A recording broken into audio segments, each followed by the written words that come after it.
अस्सलाम वालेकुम वरहमतुल्लाहि वबरकातुहू नहमदु व नुसल्ली अला रसूलिल करीम अम्मा बाद आऊज़ु बिल्लाहि मिनश शैतानिर रजीम बिस्मिल्लाहिर रहमानिर रहीम रब्बि इश्रह ली सदरी व यस्सिर ली अमरी वहलुल उक़दतम मिन लिसानी यफ़क़हू क़ौली अल्लाहुम्मा ज़िदना इल्मा अल्लाहुम्मा जअल अमली कुल्लहु सालिहन वजअलहु लिवजहिका ख़ालिसन व ला तजअल लि अहदिन फ़ीहि शैय्या रब्बि यस्सिर व ला तुअस्सिर व तम्मिम बिल खैर आमीन या रब्बुल आलमीन। सूरतुल हदीद। और अल्लाह ताला की तौफीक के साथ हम आज जो आयत कवर करेंगे वो 17, 18 और 19 होंगी। अल्लाह ताला हमारी मदद फरमाए। और कल हमने देखा था कि एक तरह की मायूसी किसी कैफियत नजर आई थी क्या, कि किस तरीके से हम कुरान से दूर हो चुके हैं। और जो पिछली अकवाम का भी अल्लाह ताला ने अहवाल बताया कि जब वक्त बहुत ज्यादा गुजर गया उनके ऊपर तो उनकी क्या हालत हो गई। तो क्या मरी हुई रूहानियत भी जिंदा हो सकती है? और जैसे कि कल हमने वो अहले किताब के बारे में पढ़ा था कि उनकी रूहानियत जो है आयत नंबर 16 में वक्त गुजरने के साथ साथ खत्म हो गई, और साथ में हमें भी एक वार्निंग दी गई कि तुम उन जैसे ना हो जाना, कि तुम्हारे दिल भी उनकी तरह सख्त हो जाए। और हकीकत यही है आज। लेकिन फिर क्या तरीका होगा उनको नरम करने का? जो लोग इस तरीके का फायदा उठाते हैं उनका अमल कैसा होता है? जब दिलों की सख्ती खत्म हो जाती है और इंसान ईमान की रोशनी में आ जाता है तो वो अल्लाह के नज़दीक किस मकाम पर होता है? ये पॉइंट्स इंशाल्लाह हम आज की आयत में डिस्कस करने की कोशिश करेंगे अल्लाह ताला की तौफीक के साथ। शुरू करते हैं आयत नंबर 17 सूरतुल हदीद। औज़ु बिल्लाहि मिनश शैतानिर रजीम बिस्मिल्लाहिर रहमानिर रहीम। इरमू अन्नल्लाह युह्यिल अर्द बअद मौतिहा क़द बय्यन्ना लकुमुल आयाति लअल्लकुम ताक़िलून। सदक़ल्लाहुल अज़ीम। इलमु अन्नल्लाह युह्यिल अर्द बअद मौतिहा, जान लो कि बेशक अल्लाह जिंदा करता है जमीन को उसकी मौत के बाद। और अगला हिस्सा है क़द बय्यन्ना लकुमुल आयाति, बेशक हमने वाज़े कर दी हैं तुम्हारे लिए आयात या निशानियां, लअल्लकुम ताकि तुम ताक़िलू अकल से काम लो। सो पीछे हमने एक सूरत हाल देखी जो कि जैसे अभी मैंने इंट्रो में बात की होपलेस है, कि अब हालात बदल नहीं सकते। लोग नमाज नहीं पढ़ते, कुछ तो ऐसे भी हैं उनको नमाज पढ़नी आती भी नहीं। आज भी इवन इस तरह के लोग हैं, मुसलमान कहते हैं अपने आप को, लेकिन आप हैरान होंगे कि बहुत तादाद है ऐसे लोगों की जिनको कलमा भी पढ़ना नहीं आता। फिर शिर्क में भी मुब्तला होते जा रहे हैं और हैं भी। फिरकों में अलग बटे हुए हैं, हर फिरका दूसरे को काफिर ठहराने की कोशिश में लगा है। तो ये नाउमीदी पैदा करने वाली सूरत हाल है सारी की सारी। मगर इस आयत में अल्लाह ताला एक मिसाल देकर उम्मीद को दोबारा से जिंदा जगा देते हैं। और वो मिसाल वही है जो हम खुद भी मुशाहिदा करते हैं, ऑब्जर्व करते रहते हैं। बारिश की मिसाल है वो, कि अगर कुछ वक्त तक बारिश ना हो तो जमीन का क्या हाल हो जाता है? वो मुर्दा हो जाती है, नबातात पौधे झाड़ियां सूख जाते हैं और कोई सब्जा नजर नहीं आता। मगर अल्लाह इस मुर्दा जमीन को दोबारा भी जिंदा कर देता है। और किस तरीके से? आसमान से बारिश बरसाकर। और फिर क्या होता है? दोबारा से सब्जा लहलहाना शुरू कर देता है। और बारिश सिर्फ एक बीज या पौधे पर नहीं बरसती बल्कि जमीन के एक बड़े खित्ते पर बरसती है, फिर पूरा जंगल उगता है। तो जो रब मुर्दा जमीन में से, यानी मुर्दा जमीन को बारिश के जरिए जिंदा कर देता है, मुर्दा जमीन में बारिश के जरिए जान डाल सकता है, तो वो मुर्दा पड़ी हुई इंसानियत की रूहानियत को क्यों जिंदा नहीं कर सकता? तो उम्मीद का ये इशारा उम्मत मुस्लिमा के लिए तो है ही, साथ साथ अहले किताब के लिए भी है, जिन पर रसूल आए हुए अरसा गुजर गया और अब इनके दिल सख्त हो चुके हैं। तो अब वही जो कि कुरान है उनके दिल नरम कर सकती है। तो आयत का ये पहला हिस्सा, यानी इलमू से मौती हा तक, ये एक उम्मीद दिलाता है। और दूसरा हिस्सा इसका हल पेश करता है। अल्लाह बारिश करता है, बारिश आसमान से आती है। अल्लाह ताला वही भेजता है और वही भी आसमान से आती है। यहां तक तो ठीक है, दोनों काम अल्लाह ताला ही कर रहा है। मगर आगे से फिर हमारा काम शुरू होता है। क्या? वही जो आयात की शक्ल में है, इस पर गौर करें, तदब्बुर करें, खुद अमल करें और फिर दूसरों तक भी पहुंचाएं। ऐसे नहीं जैसे अहले किताब ने किया था कि वही के इल्म को सिर्फ उलमा तक महदूद कर दिया और आम पब्लिक को उससे डिप्राइव रखा, उनकी एक्सेस नहीं थी उस तक। बल्कि जहां जहां कोई इसकी तालीम दे रहा है, इसको अपने सर्कल में भी फैलाना शुरू करे, बढ़ाए उस सर्कल को। जब ये कोशिश होती रहेगी तो दरअसल यही कोशिश है जो उम्मत को जिंदा करने की कोशिश है। लेकिन लेकिन मुआशरे में तो फिस्क मौजूद है, यानी करप्शन, जिसके बारे में कल हमने पढ़ा था। तो फिर कैसे होगा काम? तो पीछे हमने पढ़ा था ना कि फसाद से फिस्क पैदा होता है। पहले फासिद वाली स्टेज आती है और फिर फासिक वाली स्टेज आती है। और आपको याद होगा कि फासिद वो चीज होती है जो अंदर से खराब होती है, बज़ाहिर ठीक नजर आ रही होती है, लेकिन फासिक वो है जो, यानी फसाद इतना फैल गया कि वो अब बाहर तक अमल में भी झलकने लगता है। तो फसाद से फिस्क पैदा होता है। फसाद जो कि दिल के अंदर छुपा हुआ है, यानी दिल का सख्त होना। तो सख्ती को नरमी में बदलने के लिए ही वही मददगार है। जमीन दो तरीके से जिंदा होती है। जैसे हमने पढ़ा कि अल्लाह ताला ने मुर्दा जमीन पर बारिश बरसाई और वो जिंदा हो गई, और उसमें से जंगलात वगैरह निकल आए। और दूसरा तरीका है जहां इंसान की अपनी मेहनत इन्वॉल्व होती है, कि जमीन से पैदावार लेने के लिए पहले इंसान, जो यानी वो जो किसान होता है, वो जमीन को क्या करता है, ख्वाशिया, ख्वाशिया का लफ्ज याद है ना जो कल हमने पढ़ा था, यानी नरम करता है उसको, और फिर बीज बोता है। फिर या तो बारिश का इंतजार करता है या खुद पानी देने का इंतजाम कर लेता है, और आहिस्ता आहिस्ता फसल भी फिर निकलती है और तैयार होना शुरू हो जाती है। तो इस तरीके से इंसान ज्यादा फायदा उठाता है, ज्यादा अपनी मर्जी की पैदावार हासिल करता है, अपनी मर्जी की तरह तरह की वैरायटीज भी लेने के काबिल होता है, जैसे कि अब हो भी रहा है। तो लोग भी दो तरीकों से ही मुसलमान होते हैं। पहले तरीके से कि अगर कोई, जैसे कोई वीडियो देख ली किसी मोटिवेशनल या इस्लामिक स्पीकर को सुन लिया, या कुरान खुद से पढ़ा, कोई किताब पढ़ ली और मुसलमान हो गए। और दूसरी तरह से भी जहां वो किसी का दावा सुनकर इस्लाम में आए। तो वो जो दाई था पहले, वो खुद ख्वाशिया हुआ, यानी उसके अंदर आजिज़ी आई, नरमी आई, तो आयात उसके अंदर एब्जॉर्ब हुई और उसका असर ये निकला कि अब उसने बाहर फायदा देना शुरू कर दिया। तो उस शख्स ने भी फायदा उठाया और वो उसको सुन के मुसलमान हुआ। इस तरीके में एक फायदा ये है कि फिर जो सवालात भी जहन में उठते हैं उनके भी जवाबात मिलने शुरू हो जाते हैं, और एक तरबियत शुरू हो जाती है, यानी एक मुरब्बी या एक एक एक मेंटोर का किरदार भी इस चीज के अंदर आ जाता है। तो बीज क्या है, दिल, और बारिश कुरान। और इंसानों के लिए हमने, यानी उम्मत मुस्लिमा ने, इस कलाम को आम करना है। आगे अल्लाह ताला कहते हैं कद बय्यन्ना लकुमुल आयाति लअल्लकुम ताकिलून, कि हमने तो अपनी आयात को तुम्हारे लिए वाज़ेह कर दिया ताकि तुम अकल से काम लो। यानी आयात और अकल, हमने आयात, ये आयात है ना जो भी बताई है, बारिश अल्लाह की आयात में से है, और आयात कुरान भी वही अल्लाह की आयात में से है, दोनों ही। तो आयात और अकल का क्या ताल्लुक है? अकल का मतलब होता है बांधना, अपने आप को कंट्रोल करना, जज्बात को, एहसासात को। जैसे कि गुस्सा है या मुख्तलिफ तरह के और डर है, मुख्तलिफ जज्बात हो सकते हैं, बहुत ज्यादा मोहब्बत भी जज्बा ही है। अ, अकल की जो जो जिद है ना या मुतजाद है, वो जहल है, जिसको हम जहालत कहेंगे। तो आजकल हमारा मसला क्या है कि हम अपनी जात के हसार से बाहर ही नहीं आते। आई, मी, माई सेल्फ, मेरे जज्बात। तो जज्बात जो है ना वो हमारे, वो आउट ऑफ कंट्रोल है।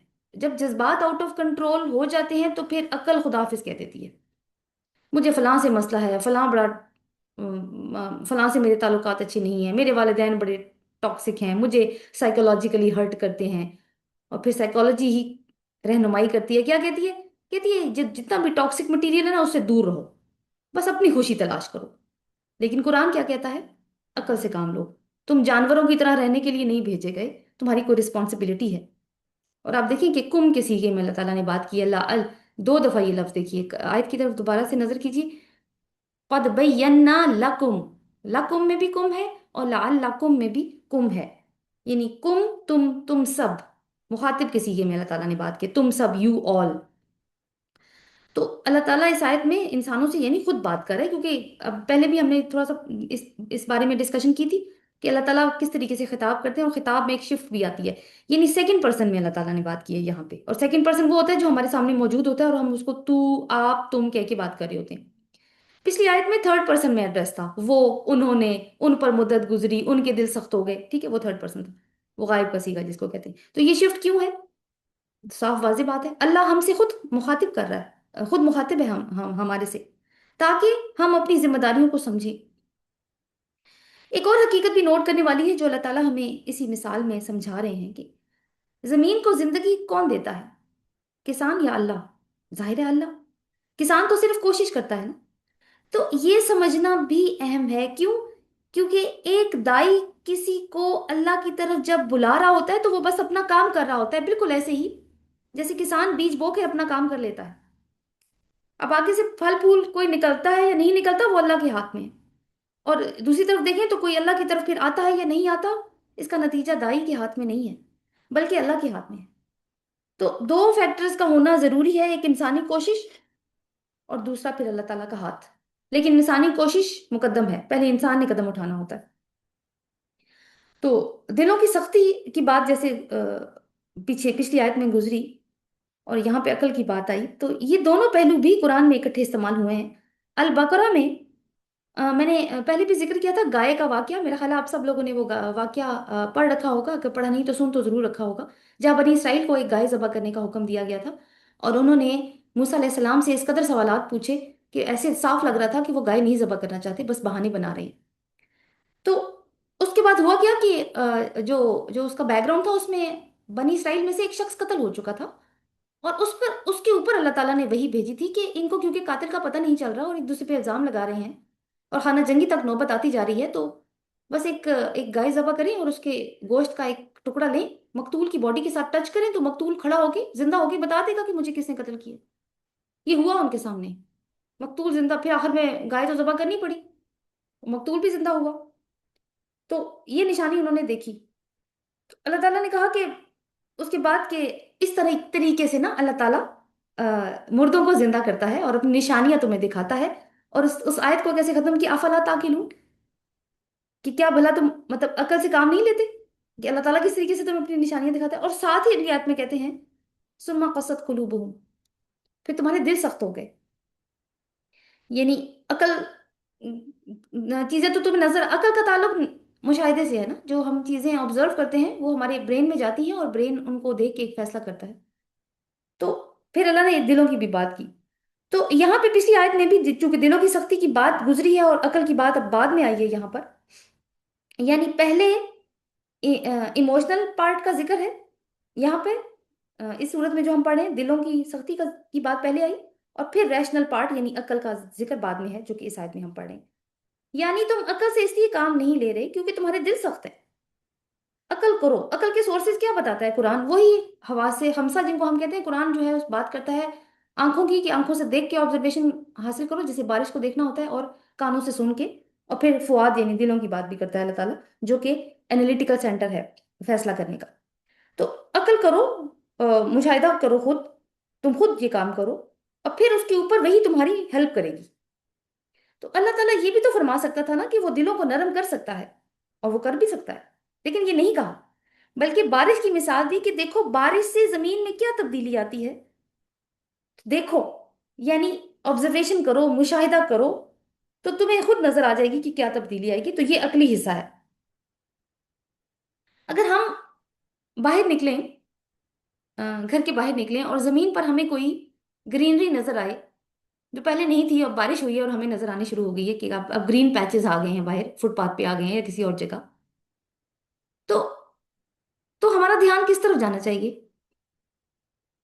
एक कुरान के स्टूडेंट का ध्यान किस तरफ जाता है अल्लाह ताला ये भी बताते हैं। कहते हैं इस तुम्हारा ध्यान इस तरफ जाना चाहिए कि तुम इसी तरह एक दिन मुर्दा पड़े होगे कयामत के बाद, और कोई बारिश होगी जो तुम उसके बाद जो दोबारा से जिंदा करके उठा दिए जाओगे।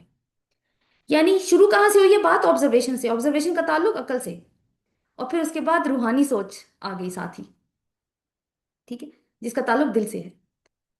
लेकिन एक सवाल यहाँ पे उठता है कि बारिश तो सारी जमीन पर होती है, क्या सारी जमीन उससे फायदा उठाती है?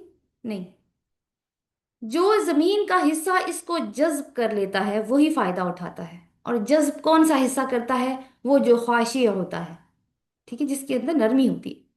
अल्लाह की तरफ से वही की बारिश तो आम है, तमाम इंसानों के लिए है, लेकिन फैसला इंसान ने करना है ना कि इसने अपना दिल नरम करना है और खुशू इख्तियार करना है या नहीं। तो वही या बारिश एक तरह का मौका है, एक तरह की अपॉर्चुनिटी है। तो कौन है फिर इसको जो लेने के लिए, इस अपॉर्चुनिटी को गेन करने के लिए तैयार है? अगेन अल्लाह ताला ने किसी का हाथ नहीं पकड़ा, चॉइस दी है। तो एक और एस्पेक्ट जो कि इसी हवाले से है, लेकिन वो कॉन्टेक्चुअल है, अगली आयत से उसका लिंक बनेगा, इसलिए मैं उसको यहाँ पे एक्सप्लेन कर रही हूँ कि जमीन का जिंदगी की तरफ लौटना 3 अलामतों में बयान हुआ है कुरान में। नंबर वन फिजिकल सेंस में कि जमीन मुर्दा पड़ी थी, बारिश हुई, उसमें रौनक आ गई। दूसरा होता है रूहानी सेंस में, यानी स्पिरिचुअल सेंस में, कि वही भी बारिश जैसी है जो मुर्दा दिलों को जिंदा कर देती है। और तीसरी एक मिसाल यूं आई सूरत बकरा में, कि वहां पे मिसाल आई थी कि इंसान एक बीज बोता है, उसमें से एक पौधा निकलता है, और उस पौधे में 7 बालियां लगती हैं। यूं समझिए कि इंसान ने छली का एक बीज बोया, और उसमें से पौधा निकल आया, और उसमें 7 छलियां लगीं, और हर छली में 100 दाने। अल्लाह ताला कहते हैं हर बाली में 100 दाने। तो वो मिसाल अल्लाह ताला ने क्यों दी कि इस तरीके से अल्लाह ताला, जब तुम अल्लाह की राह में सदका करते हो तो अल्लाह ताला इस तरीके से सदकात को बढ़ाता है। और ये अल्लाह ताला ने एक रफ कैलकुलेशन दी है ताकि हम अंदाजा कुछ लगा सकें, वरना अल्लाह तो अपनी शान के मुताबिक ही फैसला करता है।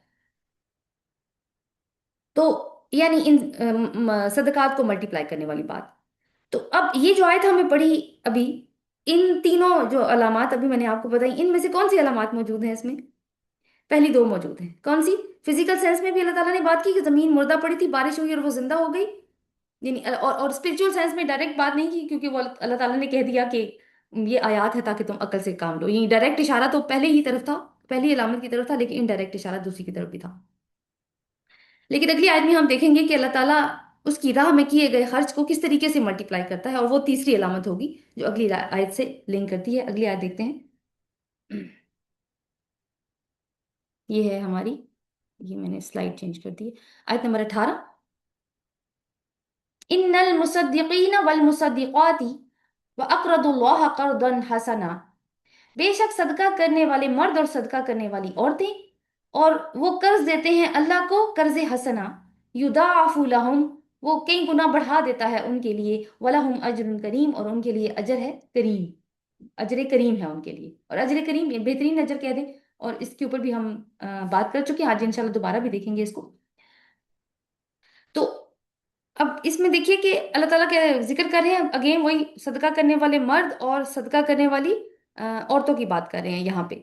तो पहले हम ये देखते हैं, सदके को लेके बात कर लेते हैं कि वैसे सदके का लफ्ज हमारे सामने आता है तो कुछ इतनी कोई बहुत पॉजिटिव सेंस नहीं बनती, लेकिन इस्लाम की इस्तिलाह में ये वो अतिया है जो सच्चे दिल खालिस नीयत के साथ सिर्फ अल्लाह की खुशनुदी या रजा हासिल करने के लिए दिया जाता है। इसमें कोई रियाकारी ना हो, किसी पर एहसान ना जताया जाए। देने वाला सिर्फ इस वजह से दे कि वो अपने रब के लिए सच्चा जज्बा रखता है कि वो उसका अब्द है, और अब्द होने के नाते वो ये काम कर रहा है। और ये लफ्ज जो है ना वो सिद्क से है, सिद्क, सौद दाल कौफ, सिद्क। तो कोई भी अतिया और कोई भी, यानी जो माल इंसान खर्च करता है, वो उस वक्त तक सदका नहीं बनता जब तक कि उसकी उसकी बुनियाद में इखलास ना हो, एक बेलौस जज्बा मौजूद ना हो कि मैंने ये सिर्फ और सिर्फ अपने रब के लिए किया है। तो इसकी एक लुग़वी तहकीक हम देख लेते हैं। जैसे मैंने अभी आपको बताया कि मुसद्दिकीन और मुसद्दिकात को हम देख रहे हैं, ठीक है, अल मुसद्दिकीन और अल मुसद्दिकात को, कि सौद दाल कौफ इसका रूट है सिद्क। सिद्क का मतलब है सच, सच्चाई, हकीकत। तो इस लफ्ज का सदके से फिर क्या ताल्लुक बना? सदका क्या है? वो अमल जो अंदर की सच्चाई को बाहर निकाल दे, अंदर की सच्चाई जो छुपी हुई थी, सदका उसको बाहर निकाल के जाहिर कर दे। यानी सदका देना दरअसल अपने ईमान की सदाकत को साबित करना है। और जब किसी चीज को साबित किया जाता है तो उसको जाहिर में ही साबित किया जा सकता है। ठीक है, बातें में तो अंदर तो है ना, अब साबित करने की बात है तो वो अमल से ही साबित होगी। और सूरह हदीद में हमने पढ़ा कि बार बार जिक्र है ईमान का भी और इन्फाक फी सबीलिल्लाह का भी। आयत नंबर 11 में हम पढ़ चुके हैं, अल्लाह ताला को कर्ज हसना देने की बात थी। और यहाँ कुछ लोगों की बात है जिन्होंने ये काम कर दिया है। यानी सदका ईमान की सदाकत का अमली ऐलान है। तो अब देखें इस आयत के अंदर, मैं दोबारा से इसका अरबी टेक्स्ट पढ़ती हूँ, और आपकी तवज्जो कुछ अल्फाज की बनावट की तरफ करवाऊंगी। इन्नल मुसद्दिकीना वल मुसद्दिकाती, ठीक है, ये दोनों क्या है? अस्मा है, अलिफ लाम भी इनके साथ लगा हुआ है। और अकरदू जो है ना वो फेल है, ठीक है। तो ये मुस, अल मुसद्दिकीना और अल मुसद्दिकात अस्मा तो हैं ही, लेकिन मारिफा भी हैं। मारिफा कैसे है? अलिफ लाम जब लग गया तो खास हो गया ना। इसम मारिफा और इसम नकरा हम उर्दू ग्रामर में भी पढ़कर आए हैं। इसका क्या फायदा है कि मैं क्यों ये बात बता रही हूँ कि ये वो लोग हैं जो मुसलसल अल्लाह की राह में खर्च कर रहे हैं जो भी मुमकिन है। वो खलीफा वाली डिस्कशन हम पहले कर चुके हैं कि अल्लाह ताला ने हमें जिस जिस चीज का मुस्तखलफ बनाया है उसमें से खर्च करना। चूंकि मैंने आपको बताया कि ये इसम है और इसम होने की वजह से इनके अंदर दवाम है, कंटिन्यूटी है। इसम और फेल में एक फर्क ये होता है कि इसम क्योंकि नाम होता है ना किसी चीज का, तो नाम के ऊपर नाम एक जैसा ही रहता है हर दौर में। जबकि फेल जो है ना वो जमाने की कैद में होता है। जैसे हम फेल की क्या डेफिनेशन करते हैं कि किसी ऐसा लफ्ज जिसमें किसी काम का करना होना सहना पाया जाए, यही डेफिनेशन करते हैं ना हम उर्दू में। तो साथ में क्या होता है, जमाना भी इसमें मौजूद होता है। और जमाना कौन सा, हाल, माजी, हाल, मुस्तकबिल, ये तीनों जमाने इसमें मौजूद होंगे। और एक करने वाला भी इसके अंदर होना चाहिए, क्योंकि कोई भी काम उस वक्त तक नहीं हो सकता जब तक कि कोई करने वाला उसमें मौजूद ना हो। तो करने वाला भी चूंकि जमाने की कैद में ही होता है, वक्त की कैद में ही होता है। ये जैसे मैं इस वक्त पढ़ा रही हूँ, आप इस वक्त सुन रहे हैं, तो मैं इसी टाइम पे ये काम कर रही हूँ ना, मुस्तकबिल का मुझे नहीं पता। तो इसलिए जो जो होता है ना फेल होता है, उसमें दवाम नहीं होता, वो उसी वक्त की कैद में होता है फेल। लेकिन इसम में दवाम होता है, यानी वो उसके ऊपर जमाने की कैद नहीं होती। बस इतना सा पॉइंट मैंने आपको समझाना था कि इसम होने की वजह से, इसलिए मैंने आपको बताया कि दोनों अस्मा हैं, मुसद्दिकीन, अल मुसद्दिकीन और अल मुसद्दिक़ात। यानी एक बार खर्च करके रुक नहीं जाते, वो बार बार खर्च करते हैं। और फिर एक चीज और, कि सदका करने वाली औरतों का जिक्र अलग से आया है, जैसे कि आयत नंबर 12 में भी था। क्यों? क्योंकि औरत का अपना ईमान है, उसकी मुनाफिकत उसकी अपनी है, और सदका करने की जिम्मेदारी भी उसकी अपनी है। और इसमें यह भी शामिल है कि अगर शोहर सदका कर रहा है, खर्च कर रहा है, तो बीवी ये नहीं समझ समझ सकेगी कि, या नहीं समझेगी कि मेरी तरफ से भी खर्च हो गया। अगर उसके पास है तो वो खर्च करेगी। और ये भी कि औरत अपनी रकम से या अपने माल से सदका कर सकती है जितना चाहे, उसको किसी से इजाजत लेने की जरूरत नहीं है। और ये भी कि खवातीन डिस्करेज भी ना करें अगर मर्द खर्च कर रहा है, कि उसको रोकना शुरू कर दें कि भी तो फलां जरूरत है और फलां जिम्मेदारी पड़ी है और आप लोगों पे लौटाते जा रही हैं। ये भी नहीं। और ये भी कि जरूरियात और लग्जरीज में फर्क करना सीखना है हमने। क्योंकि ईमान के दावेदार हैं ना, तो जरूरतें इतनी ना बढ़ जाएं कि सदका करने को कुछ ना बचे। तो आमतौर पर घर का जो कल्चर है वो खातून ही सेट करती है। तो अल मुसद्दिकीन और अल मुसद्दिकात जैसे बात हुई, इसम है, अस्मा है, और अकरदू फेल है। अब दोनों को मिलाएं, क्या सिचुएशन बनती है, देखें क्या मुराद है बताने की। ये सारी कि सदका करने वाले मर्द और सदका करने वाली औरतें, यानी उनमें दवाम है, ठीक है, इसम दवाम है, अल्लाह के साथ एक अग्रीमेंट में है। ठीक है, अकरजुल्लाह करदन। अग्रीमेंट क्या है? अग्रीमेंट एक फेल होता है ना, एक्शन है ना। ठीक है, तो क्या है? अकरदू, ये भी फेल है, कि अल्लाह के साथ एक अग्रीमेंट में है कि मुसलसल सदका करना है। और कर्ज हसना के बारे में वैसे हम डिस्कशन कर चुके हैं कि अल्लाह ताला इस सदके को अपने जिम्मे कर्ज के तौर पर लेता है, जिसका बदला क्या होगा? अजर करीम होगा। आयत नंबर 11 में तो कुछ शर्मिंदा किया गया था ना, मगर यहाँ पे एनकरेजमेंट है और अल्लाह ताला की तरफ से एक्नॉलेजमेंट भी है। हसनन का एक मतलब होता है खूबसूरत तरीके से देना, और उसका दूसरा मतलब होता है कुछ खूबसूरत देना, और ये भी कि नीयत खूबसूरत हो। तो क्योंकि अल्लाह ताला ने आखिर में कहा अजरुन करीमुन, तो हम करीमुन को हसनन और कर्ज हसना है, तो इनका आपस में एक ताल्लुक बना के देखते हैं कि कर्ज को हसन कहा है और अजर को करीम कहा है, तो दोनों का क्या लिंक बनेगा, करीम और हसन और करीम का। अच्छा जी, कर्ज हसना क्या है? वो कर्ज जो अल्लाह ताला को दिया जाए, हालांकि अल्लाह मोहताज नहीं है, मगर कर्ज कहकर कि तुम मुझे कर्ज दो, उसने देने वाले की तकरीम की है, इसके अमल को बावकार बना दिया है, और शर्त फिर इखलास रखी है। कर्ज हसना बंदे ने देना है, अल्लाह क्या करता है इन रिटर्न? अजर करीम अता फरमाता है। करीम का मतलब है कि सिर्फ क्वांटिटी में ज्यादा नहीं, बल्कि इसका मतलब है इज्जत वाला, तवक्को से बढ़कर और ऐब से पाक। तो कर्ज हसन है, अगर कर्ज हसन है तो बदला करीम है।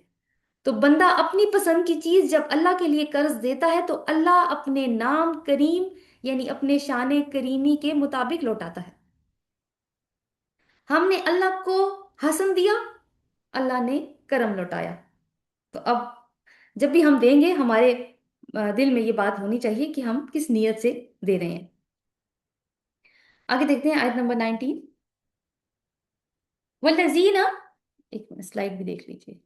वल्लजीना आमनु बिल्लाहि व रुसुलिही उलाइका हुमुस सिद्दीकून व शुहदाअ इंदा रब्बिहिम। और वो लोग जो अल्लाह पर ईमान लाए और रसूल पर भी, यानी अल्लाह और रसूल पर ईमान लाए, रसूलों पर ईमान लाए, रसूल जो है ना वो जमा है, यही वो लोग हैं जो सिद्दीकीन हैं और शुहदा हैं अल्लाह के करीब। ठीक है। जो लोग अल्लाह और उसके रसूलों पर ईमान लाए हैं वही अपने रब के नजदीक सिद्दीक और शहीद हैं। लहुम अजरुहुम व नूरुहुम, उनके लिए उनका अजर है और उनका नूर है। वलजीना कफरू, और वो लोग जिन्होंने कुफर किया, वकज़्ज़बू भी आयातिना, और हमारी आयात को झुटला दिया, उलाइका अस्हाबुल जहीम, यही लोग हैं जो जहीम के साथी हैं। तो हमने पिछली आयत में तसलसल के साथ सदका करने वालों के बारे में अभी पढ़ा है, जो हर तरह से अपने दीन की मुश्किल के वक्त मदद कर रहे हैं। अब उस टाइम पे जहां जब ये सूरत नाजिल हुई है, और इसके हालात भी मदीना के हम डिस्कस कर चुके हैं, ये लोग अंसारे मदीना हैं जिन्होंने इस्लाम लाने के बाद मुसलसल हर तरह से मुहाजिरीन को सपोर्ट किया और इनको अपने ऊपर तरजीह दी। सूरह हशर में इनका तज़किरा मौजूद है। बनु नजीर जो यहूदी कबीला था, उनसे जंग करने के बाद बहुत सारा माल मुसलमानों के हाथ आया, इसको माल फै कहा जाता है। तो मुसलमानों के हाथ बहुत ज्यादा माल लगा, तो उसकी तकसीम किस तरह से हुई, अल्लाह ताला ने सूरह हशर में बता दिया कि कैसे तकसीम करनी है। चूंकि मुहाजिरीन की वजह से अंसारे मदीना पर बहुत ज्यादा मुआशी बोझ आ चुका था, यानी बहुत ज्यादा फाइनेंशियली बर्डनाइज हो चुके थे, तो अब इस जंग के बाद उनको ख्याल आया होगा कि कुछ कंपनसेशन हो जाएगी हमारी, और उनकी भी कमर सीधी हो जाएगी। तो मैं सूरह हशर से कुछ आयत आपके सामने रखती हूँ। अल्लाह ताला फरमाते हैं, ये आयत नंबर 7 है, मा अफा अल्लाहु अला रसूलिही मिन अहलिल कुरा फलिल्लाहि वलि रसूली वलिदिल कुर्बा वल यतामा वल मसाकीन वब्निस सबील कई ला यकून दूलतम बैनल अगनियाई मिनकुम। और जो लोग, और जो कुछ अल्लाह इन बस्तियों के लोगों से अपने रसूल की तरफ पलटा दे, वो अल्लाह और रसूल के लिए है, और रसूल के रिश्तेदारों, यतीमों, मिस्कीनों और मुसाफिरों के लिए है, ताकि दौलत सिर्फ मालदारों में ही गर्दिश ना करती रहे। यहां तक क्या अंसार का जिक्र आया? नहीं आया। आगे देखते हैं आयत नंबर 8 में, लिलफुकराइल मुहाजिरीन अल्लज़ीना उखरिजू मिन दियारिहिम व अमवालिहिम यब्तगून फضला मिनल्लाहि व रिदवानन व यंसुरून अल्लाह व रसूला। उन गरीब मुहाजिरीन के लिए है जो अपने घरों से निकाल दिए गए, ये लोग अल्लाह का फजल और उसकी खुशनुदी चाहते हैं। यानी इस माल में से जो अभी इस जंग के नतीजे में हाथ आया है, मुहाजिरीन को माल देना है, अल्लाह ताला ये कह रहे हैं। अभी भी अंसार का जिक्र नहीं आया। आगे आयत नंबर 9 में, सूरह हशर की आयत नंबर 2 में अल्लाह ताला फरमाते हैं, वल्लज़ीना तबव्वउद्दार वल ईमान मिन क़ब्लिहिम युहिब्बूना मन हाजरा इलैहिम वला यजिदून फी सुदूरिहिम हाजतम मिम्मा ऊतू व युथिरून अला अनफुसिहिम वलौ काना बिहिम खसासा। और वो लोग जो मुहाजिरीन की आमद से पहले ईमान लाकर दारुल हिजरत में मुकीम थे। दारुल हिजरत कौन सी जगह है? मदीना। दोबारा से सुनिए, और वो लोग जो मुहाजिरीन की आमद से पहले ईमान लाकर दारुल हिजरत में मुकीम थे, ये उन लोगों से मोहब्बत करते हैं जो हिजरत करके इनके पास आए, और जो कुछ भी इनको दिया जाए इसकी कोई हाजत तक ये अपने दिलों में महसूस नहीं करते, और अपनी जात पर दूसरों को तरजीह देते हैं, ख्वाह अपनी जगह पर खुद मोहताज हों। यहाँ आखिर में अल्लाह ताला ने अंसार का तस्करा किया। यानी आप देखें कि अल्लाह ताला ने जब हुक्म दिया कि इस माल को किस तरह से तकसीम किया जाएगा, तो पहला हिस्सा भी बता दिया, दूसरा भी बता दिया, और एंड पे जाके अंसार का जिक्र अल्लाह ताला ने किया। और क्या कहा कि ये वो लोग हैं जो खर्च करना पसंद करते हैं, बेशक खुद कितने ही तंगदस्त क्यों ना हो। और अगर मुहाजिरीन को माल में से कुछ हिस्सा दिया जाए तो ये बिल्कुल माइंड नहीं करते। वो वाकया हम सब ने पढ़ रखा है, जहां हजूर सल्लल्लाहु अलैहि वसल्लम की खिदमत में कोई शख्स मेहमान आया, तो रसूल अल्लाह सल्लल्लाहु अलैहि वसल्लम ने अपने घरों में चेक किया पहले कि कोई कोई खाना है कि इसकी मेहमान मेहमान नवाजी हो सके एक शख्स की। तो मालूम हुआ कि उनके अपने घरों में तो कोई खाना नहीं है कि मेहमान नवाजी हो सके। तो फिर रसूल अल्लाह सल्लल्लाहु अलैहि वसल्लम ने अपने असहाब में से पूछा, तो अंसारी साहबी एक उन्होंने अपने आप को पेश किया कि मैं इनको अपना मेहमान बनाऊंगा। तो जब वो लेकर उनको मेहमान को घर गए, तो अपनी बीवी से बात की कि मेहमान आया है तो घर में कितना खाना है। तो उनकी बीवी ने बताया कि बस खाना इतना ही है कि एक शख्स खा सकता है। तो उन्होंने कहा ठीक है, तुम ऐसे करो कि, यानी आपस में जो मामला तय हुए वो क्या हुए, कि तुम बच्चों को सुला दो और हम खाना मेहमान के सामने रखेंगे, तुम चिराग बुझा देना। तो मेहमान जो है वो खाना खाता रहेगा, हम साथ बैठ के सिर्फ मुंह चलाते रहेंगे, उसको लगेगा हम भी खा रहे हैं, इस तरह वो पेट भरकर खा लेगा। यानी ये लेवल है उनकी कुर्बानी का। तो अल्लाह ताला ने اس آیت میں انصار مدینہ کی اسلام کی خاطر سروسز کو اکنالج کیا ہے، اور یہ سب کچھ انہوں نے کیوں کیا؟ اللہ اور رسول پر ایمان کی وجہ سے تھا۔ تو اس آیت میں آپ نے یہ دیکھا ہوگا کہ صرف ایمان کا ذکر ہے، انفاق کا ذکر نہیں ہے، اور ایمان میں بھی ایمان باللہ اور ایمان بالرسول یعنی رسولوں پر ایمان شامل ہے، لیکن اس کا نتیجہ صدیقین اور شہداء کی صورت میں ہے۔ تو ایسا کیوں ہے؟ کیونکہ یہاں پہ اصل بنیاد بتائی گئی ہے کہ اصل بنیاد کیا ہے؟ ایمان۔ اس ایمان کی بنیاد پر جو عمل ہوتا ہے وہ پھر انفاق ہے، جو کہ ایمان کے نتیجے میں ہوتا ہے۔ تو عمل کی قدر اصل کے بغیر نہیں ہے، اصل کیا ہے؟ ایمان ہے۔ لیکن اب کیونکہ مہاجرین بھی یہاں پہ موجود ہیں اور انصار بھی موجود ہیں مدینہ میں جبکہ یہ صورت نازل ہو رہی ہے، تو مہاجرین کے پاس کیا تھا خرچ کرنے کے لیے؟ تو اللہ تعالیٰ نے ان کے پھر ایمان کی تعریف کی کہ یہ وہ ایمان والے ہیں کہ جن کا ایمان اتنا خالص ہے کہ انہوں نے وہ سب کچھ اللہ تعالیٰ کی خاطر چھوڑ دیا اور آج یہاں پہ آ گئے ہیں۔ تو آج یہ خرچ کرنے کی صلاحیت نہیں رکھتے، لیکن آئندہ جب بھی رکھیں گے صدقہ کرنے سے پیچھے نہیں ہٹیں گے۔ تو یہی صدقہ کرنے والے مرد اور خواتین اصل میں اللہ تعالیٰ کہتے ہیں ایمان لائے ہیں۔ تو اللہ تعالیٰ نے ان کو پھر صدیقون اور شہداء کا ٹائٹل دیا ہے۔ اب ہم یہ دیکھتے ہیں، یہ جو بات ہوئی کہ ہم الصدیقون و شہداء عند ربہم، کہ یہ صدیق کون ہوتے ہیں اور جو اللہ تعالیٰ نے شہداء کہا ہے یہ لوگ کون ہوتے ہیں، تو ان کو ہم نا ایک چھوٹی سی ڈسکرپشن دیکھ لیتے ہیں صدیقون کی پہلے۔ یہ صدق سے ہے، اور یوں سمجھیے کہ ابھی مطلب تو اس کا یہی ہے کہ صادق، سچا۔ صدیق ہوتا ہے نہایت سچا۔ صدیق جو ہے نا وہ صدق کے اوپر مبالغہ ہے، ایگزیجریشن ہے۔ مبالغے کا مطلب ہے بہت زیادہ بڑھا چڑھا لیا جائے بات کو۔ تو صدق جو ہے نا، میں آپ کو صرف صدق کے بارے میں بتا رہی ہوں، تو صدیق آپ کے مائنڈ میں خود بخود مبالغے کے ساتھ بڑھنا شروع ہو جائے گا۔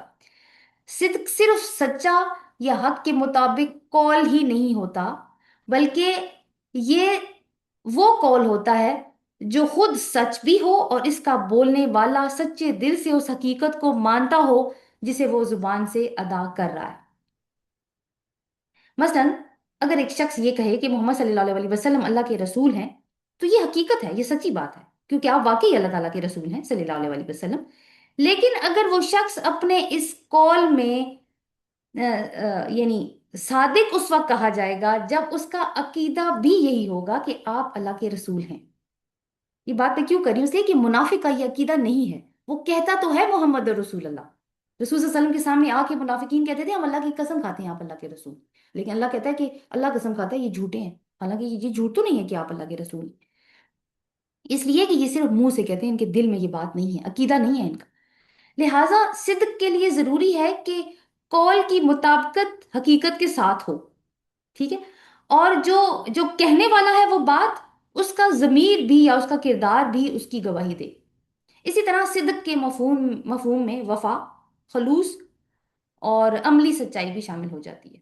صادق الوعد اس شخص کو کہا جاتا ہے جو وعدے کا سچا ہوتا ہے، جو عملاً اپنا وعدہ پورا کرتا ہو اور کبھی اس کی خلاف ورزی نہ کرتا ہو، اور یہ ایک رویہ ہوتا ہے ان کا۔ اور صدیق جس کو سچا دوست کہا جاتے ہیں وہ اسی کو کہا جائے گا جس نے آزمائش کے موقع پہ دوستی کا حق ادا کیا ہو، کبھی اس نے اپنے دوستوں کے ساتھ بے وفائی نہ کی ہو، نہ ہی اس کے دوستوں کو اس سے کوئی اس طرح کی شکایت رہی ہو۔ جنگ میں جو سپاہی ہوتے ہیں وہ صادق فی القتال کس کو کہا جائے گا؟ سچا سپاہی۔ وہ کون ہوگا؟ صرف وہی شخص ہوگا جو جان توڑ کر لڑا ہو اپنی، جس نے اپنے عمل سے اپنی بہادری ثابت کر دی ہو۔ اگین یہ ایک رویہ ہے۔ تو صدق کی حقیقت میں یہ بات بھی شامل ہے کہ جو کہنے والا ہے نا، جو بات کرنے والا ہے، جو قول جس کا قول ہے، اس کا عمل اس کے قول سے مطابقت رکھتا ہو۔